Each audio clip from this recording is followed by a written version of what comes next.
নমস্কার, শুভ সন্ধ্যা। আমি সঞ্চালক অমিতাভ।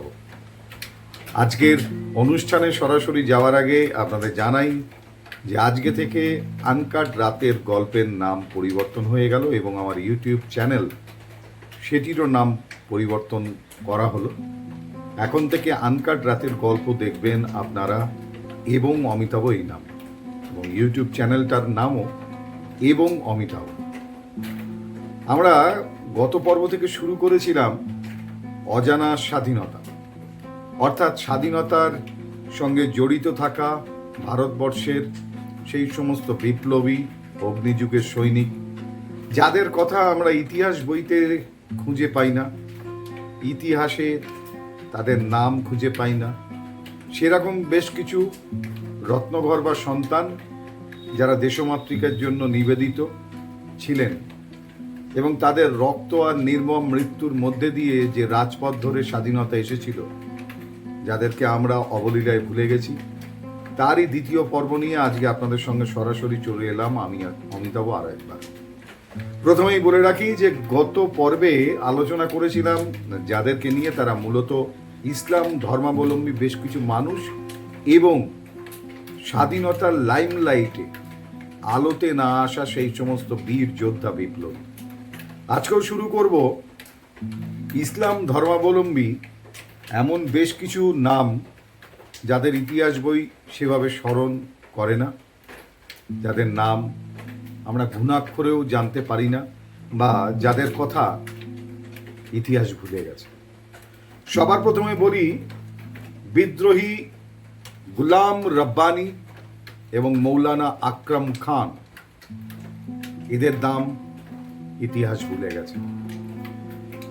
সেই সঙ্গে সঙ্গে ইতিহাস ভুলে গেছে যারা স্বাধীনতার আন্দোলনের সঙ্গে যুক্ত ছিলেন, কিন্তু তারা যেহেতু মুসলমান তাই তাদের সেই ইতিহাসটাকে ভুলিয়ে দেওয়ারও বোধহয় একটা চক্রান্ত হয়েছে। এই প্রসঙ্গে গুলজার সাহেবের একটি কথা খুব মনে পড়ছে। গুলজার সাহেব একটি জায়গায় বলেছিলেন যে যখন দেশের জন্য আমরা লড়াই করেছি, স্বাধীনতার লড়াই করেছি, তখন আমরা সবাই ভারতীয় ছিলাম, যারা দেশের জন্য আন্দোলন করেছিলাম। দেশ স্বাধীন হয়ে গেল, ভারতীয় থেকে আমরা হিন্দু মুসলিম হয়ে গেলাম। যাই হোক, এটা অত্যন্ত প্রাসঙ্গিক যে ধর্মের ভিত্তিতে আমাদেরকে অনেক কিছু, অনেক জায়গাতে, এই দেশে হোক বা বিদেশে হোক, ধর্মের ভিত্তিতে বা ধর্মের সংক্রমণের দ্বারা আক্রান্ত হতে হয়। সেখানে দাঁড়িয়ে স্বাধীনতার লড়াইটা কিন্তু ছিল মূলত দেশকে স্বাধীন করার লড়াই। সেখানে ধর্ম অগ্রাধিকার পায়নি, পেয়েছিল মনুষ্যত্ব, বিবেক, আদর্শ। তাই গুলাম রব্বানী কিংবা মৌলানা আকরাম খান, তাদের কথা ইতিহাস আর মনে রাখে না। সৈয়দ গিয়াসউদ্দিন আনসার, এদের রক্ত আর নির্মম মৃত্যু স্বাধীনতার আন্দোলনে কি কাজে লাগেনি? ইতিহাসকে বুকে হাত দিয়ে বলতে পারবে? কারণ ভুলে গেলে হবে না, সে সময়টা ছিল অবিভক্ত বাংলা এবং অবিভক্ত ভারতবর্ষ। হ্যাঁ, আমরা শহীদ ক্ষুদিরামের কথা জানি, কিন্তু শহীদ ক্ষুদিরাম বোধহয় প্রথম স্বাধীনতা আন্দোলনের ফাঁসি কাটে জ্বলেন। তার আগে পূর্ববঙ্গের একজন বাঙালি, তাকে ফাঁসি দেওয়া হয়েছিল। সেই প্রসঙ্গে আসবো, কিন্তু তার আগে আমার যেখান থেকে গতকাল বা গত পর্বে শেষ করেছিলাম, ঠিক সেখান থেকেই প্রবেশ করেছি যে ইসলাম ধর্মের মানুষরা কি স্বাধীনতা আন্দোলন করেননি? যদি করে থাকেন তাহলে তাদের নাম। গত পর্বে বেশ কিছু নামের কথা বলেছি, তাদের সেই লড়াইয়ের কথা বলেছি, এবং অনেক সাহেবদের, অত্যাচারী শাসকদের হত্যা করে তারা হাসতে হাসতে ফাঁসিতে নিজেরা স্বাগত জানিয়েছিলেন ফাঁসিকে, সেরকম বিপ্লবীদের কথা বলেছি। আজকে বললাম বেশ কিছু নামের কথা যে নামগুলো ইতিহাস মনে করে না। আরেকজনের কথা, বিখ্যাত নেতা বিপ্লবী আন্দোলনের জহিরুল হাসান, যাকে হত্যা করতে পারলে ব্রিটিশ টাকা দেবে বলে ঘোষণা করেছিল। মৌলানা হজরত মোহানি, মৌলানা ওয়াইতুল্লাহ সিদ্দিক, এদের নাম আজ ইতিহাস মনে রাখে না। তার থেকে বড় কথা, এই আমাদের পশ্চিমবঙ্গের বারাসাত থেকে ঢিলছোড়া দূরত্বে অবস্থিত, আপনারা জানেন, যেখানে তিতুমিরের বাঁশের কেল্লা, মীর নিসার আলী, যিনি একজন বিপ্লবী এবং নেতা, 10,000 কৃষককে নিয়ে, তীর ধনুক নিয়ে দুর্গ তৈরি করেছিলেন, বাঁশের কেল্লা তৈরি করেছিলেন, ব্রিটিশের বিরুদ্ধে লড়াই করেছিলেন, এবং সেখানে 10,000 মানুষের মধ্যে বহু মানুষ সে লড়াইতে প্রাণ হারিয়েছিলেন। ব্রিটিশের কাছে হয়তো তাকে হেরে যেতে হয়েছিল, কিন্তু তার লড়াই আর আত্মবিশ্বাসকে তিনি কখনো হারতে দেননি।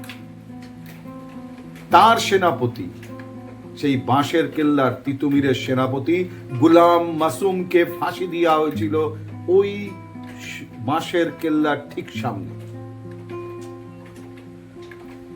বিখ্যাত নেতা বীর আসফাউল্লাহ খান, আসফাউল্লাহ খানের নাম আজ উচ্চারিত হয় না, 27 বছর বয়সে যিনি ব্রিটিশ বিরোধী আন্দোলন করার জন্য ফাঁসিতে শহীদ হয়েছিলেন, যাকে ফাঁসি দেওয়া হয়েছিল। হ্যাঁ, ভারত ছাড়ো আন্দোলন, সেই আন্দোলনের সঙ্গে জড়িত থাকা আরো দুজন নেতৃত্ব, বিপ্লবী আব্দুল শুকুর আর আব্দুল আমির, এরাও ইতিহাসের বুকে প্রাপ্ত হয়ে গেছে। এরকম অসংখ্য নাম, যে নামগুলোর সঙ্গে জড়িয়ে আছে ভারতবর্ষের স্বাধীনতা আন্দোলন, সেই নামগুলোকে অবলীলায় আমরা ভুলে গেছি, কিংবা ইতিহাস এই নামগুলোকে মনে রাখেনি। এই নামগুলোর মৃত্যু হয়েছে। এতে হলো ইসলাম ধর্মের বেশ কিছু মানুষের কথা, যাদের কথা প্রত্যেক দিন বলবো। এই অসংখ্য বীর রত্নগর্ভা সন্তান বা বঙ্গ সন্তান, যেভাবেই বলুন, ভারতবর্ষের সন্তান, তারা জীবন দিয়েছেন দেশের জন্য। আনটোল্ড স্টোরি, যে ইতিহাস আজ আমাদের জানানো হয় না, সেই ইতিহাসে জড়িত থাকা সেই সমস্ত শহীদ অগ্নিযুগের সৈনিকদের কথা প্রত্যেকটা পর্বে তুলে ধরব। কতজনের নাম সামনে আসে, কতজনের জন্মবার্ষিকী বা মৃত্যুবার্ষিকী আমরা পালন করি, সামান্য, কিন্তু যে বিশাল সংখ্যার মানুষ দেশের জন্য জীবন সমর্পণ করেছেন, তাদের কথা ইতিহাস ভুলে গেল কি করে, লেখকরা ভুলে গেলেন কি করে? তাই নিয়েই অজানা স্বাধীনতা পর্ব 2। এবার আসুন, বেশ কিছু তেমন মহীয়সী রমণীদের কথাও বলবো, যাদেরকে ইতিহাস বিস্মৃত হয়ে গেছে, যাদেরকে ইতিহাস মৃত বলে ঘোষণা করেছে, কারণ ইতিহাসে তাদের নাম উজ্জ্বলভাবে ভাস্বর নয়। সবার প্রথমে বলি, স্বাধীনতা আন্দোলনের মুখ, স্বাধীনতা আন্দোলনের মুখ রাজকুমারী এবং তার স্বামী,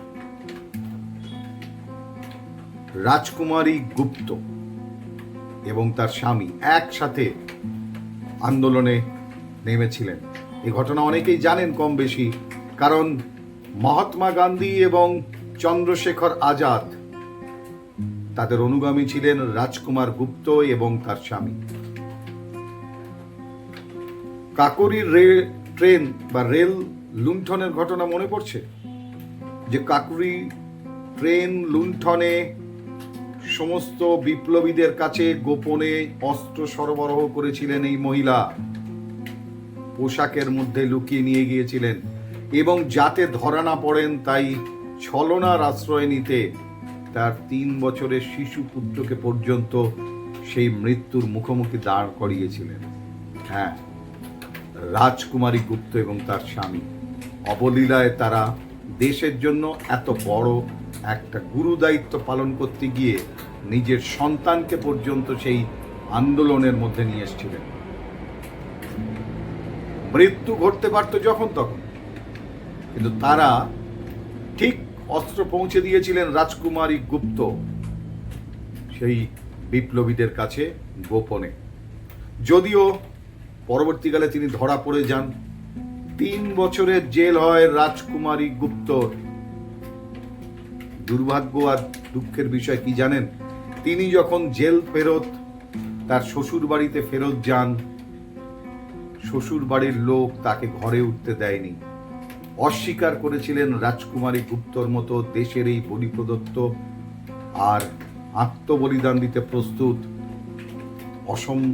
অসীম সাহসী এই বীরাঙ্গনাকে। এতটা লাঞ্ছনা, এতটা অপমান করেছিল এই দেশের মানুষ,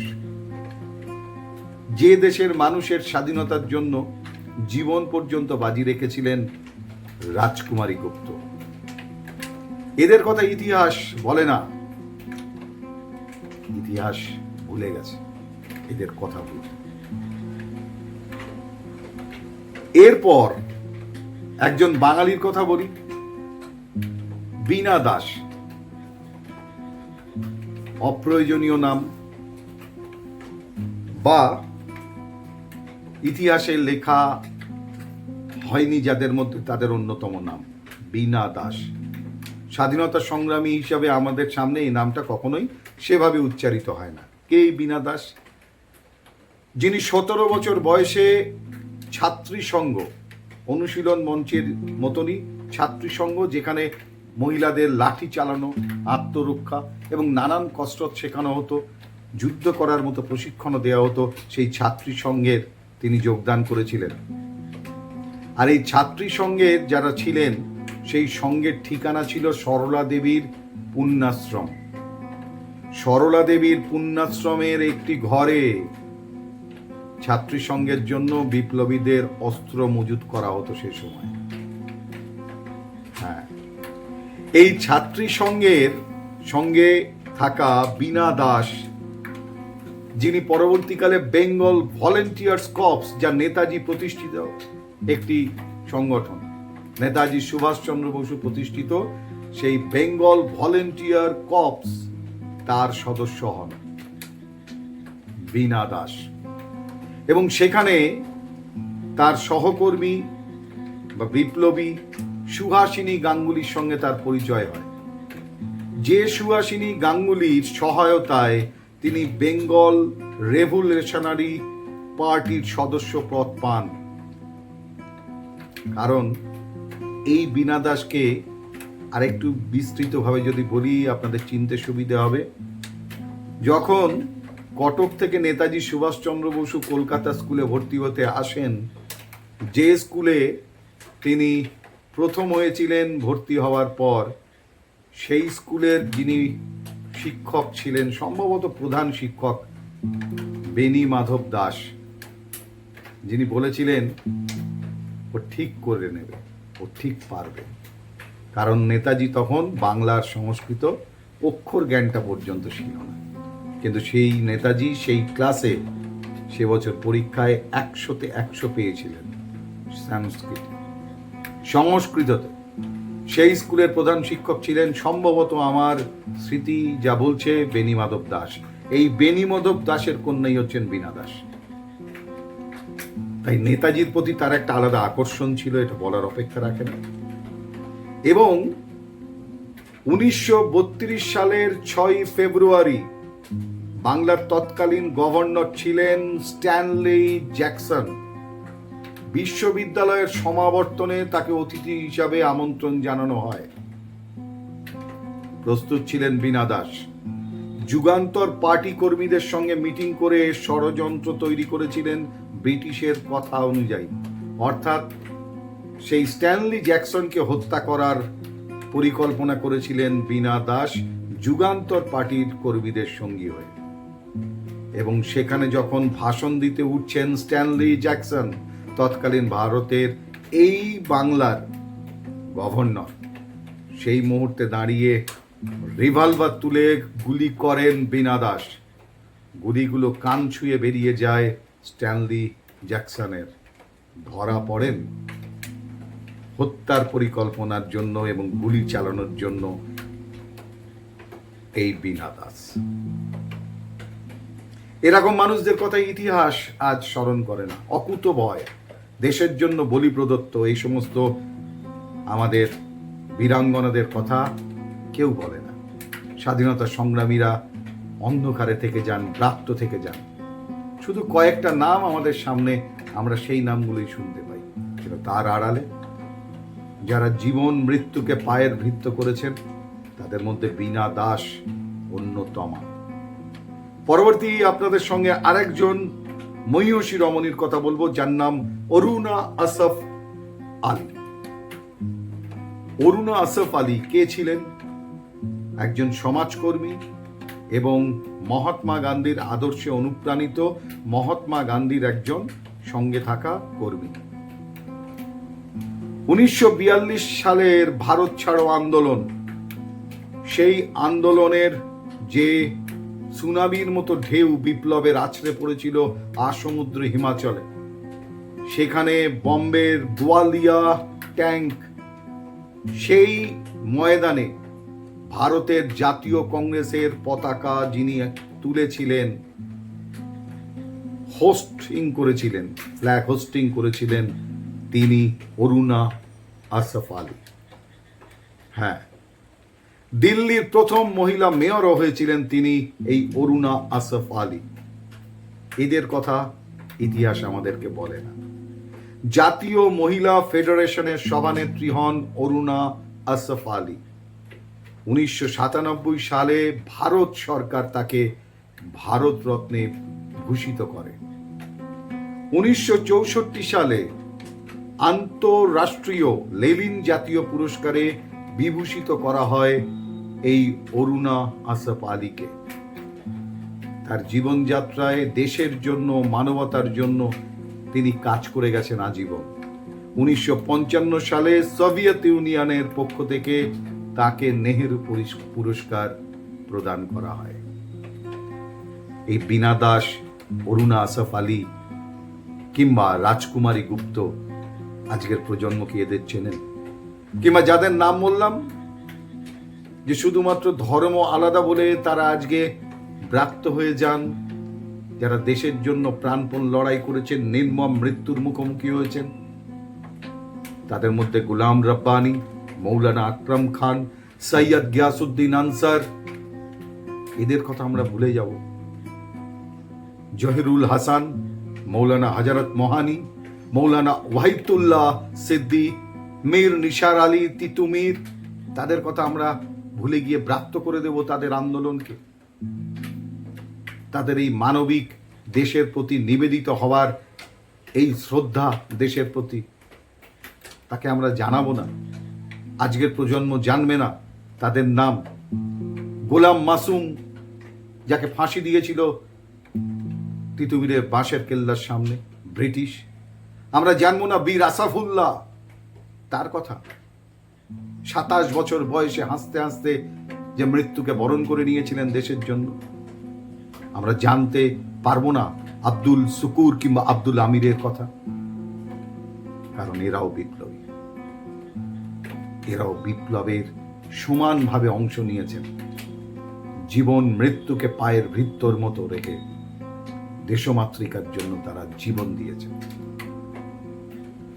এই নামগুলো উচ্চারিত হোক, এই নামগুলো শ্রদ্ধার সঙ্গে উচ্চারিত হোক, তাহলে ভারত মাতা, যাকে আমরা বলি জননী, আমার এই দেশ, এই মাতৃভূমি, তার মাটি, এই ভূখণ্ড সত্যি সত্যি স্বাধীনতার উৎসবের এক নতুন করে মন্ত্রে দীক্ষিত হওয়া এই দেশের সমস্ত মানুষ দেখবে ভারত মা বা ভারত মাতা বা ভারত জননী সত্যি সত্যি শান্তি পেয়েছে। দ্বিতীয় পর্বের অজানা স্বাধীনতায় অল্প কিছু নাম বলার সুযোগ পেলাম, কিন্তু এই নামগুলোকে ইতিহাস ভুলে গেছে, ব্রাত্য করে দেওয়া হয়েছে। স্বাধীনতার ইতিহাসের সঙ্গে জড়িয়ে থাকা আরো বেশ কিছু নাম নিয়ে, আরো বেশ কিছু মানুষের কথা নিয়ে, হয়তো তাদের সব কিছু বলার মতো সময় বা অবকাশ এই ছোট্ট ছোট্ট অনুষ্ঠানগুলোতে হয় না, কিন্তু তাদের নামগুলো বলা মানে সেই নামগুলো যাতে আজকের প্রজন্ম জানতে পারে যে যাদের নাম শুনি তাদের বাইরেও বহু মানুষ জীবন দিয়েছেন দেশের জন্য, সেই রত্নগর্ভা সন্তানদের নামগুলো যাতে তাদের কাছে পৌঁছায়, সেটা নিয়েই আবার ফিরে আসব অজানা স্বাধীনতার তৃতীয় পর্বে। ততক্ষণের জন্য আপনাদের সকলেরকে বলবো, ভালো থাকুন, সুস্থ থাকুন, সচেতন থাকুন, আনন্দে থাকুন, আর বাংলার সঙ্গে থাকুন, বাংলার সংস্কৃতির সঙ্গে থাকুন। এবং অমিতাভ, আজকের এই পর্যন্তই। পরবর্তী পর্বে আরো অজানা সেই বীর আর বীরাঙ্গনাদের কথা আর তাদের নাম প্রকাশ করব গর্বের সঙ্গে, যারা দেশের স্বাধীনতার জন্য জীবনকেও তুচ্ছ মনে করেছিলেন। আজকের মতো শুভরাত্রি, জয় হিন্দ।